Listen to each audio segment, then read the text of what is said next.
what are some ways they can start to process those, whether you're a leader of a team or perhaps an individual contributor? Yeah, I mean, I think there's a couple different levels we can kind of think through it. One is maybe more on the rational side of things, and the other more on, let's say, the emotional response side of things. I mean, my background, as an engineer with an MBA, I've tended toward the logical, rational side of things. But as I've gotten through my career, or as I've gotten older, I have a much better, I probably had an underdeveloped appreciation for the emotional reaction of people in a workplace. There's no separating that from humans in the workplace to tell people like, well, just this is the workplace, be rational. Like we're human beings at work, but as well. So on the logical process side, I think there's some helpful reflection questions where we can step back and think, let's say in the process of taking a job, I made a decision, and then ask, what did I expect was going to happen? Like, what was my prediction? What was my hypothesis? What actually happened? How can I kind of think through or talk through or define a gap between expectations and reality? To think, how did my decision contribute to that in some way?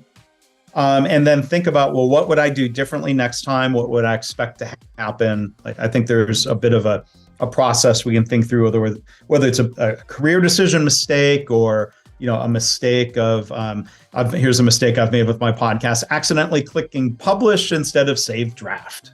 I can think back to how could I prevent that mistake? And is there a way? No, I don't control the software of my podcast host. But there are other examples when I think of like scheduling mistakes. I had a guest show up at the wrong time for a pre-call because he scheduled it for 11:45. He had misread his calendar, thought it was starting at noon. So as it turned out, I followed up. He followed up. He apologized, and I thought through, that he's not the first person to be burned by that, and I have been burned by that, showing up either 15 minutes early or 15 minutes late. It finally kicked in. I went into Calendly, and there's a setting to say meetings can start at 00 or 30 minutes within the hour. Right. So I can eliminate that opportunity for that mistake. But then there's the emotional piece, right? So this guy yesterday, he felt bad. Like generally when people make a mistake, they feel bad. And that's where I think like a leader responding in a punitive, accusatorial sort of way just isn't helpful.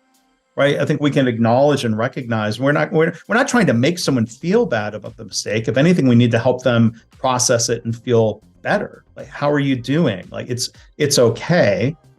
But then from that, I think when we move forward on these questions, so I think we can help address some of the emotional piece. How are you feeling about the mistake? And going beyond a non-punitive approach to, I think, a helpful approach of involving that person in the discussion then about process improvement and mistake proofing and kind of closing the loop. I think helping someone move forward allows them to leave some of their feelings about the mistake in the past.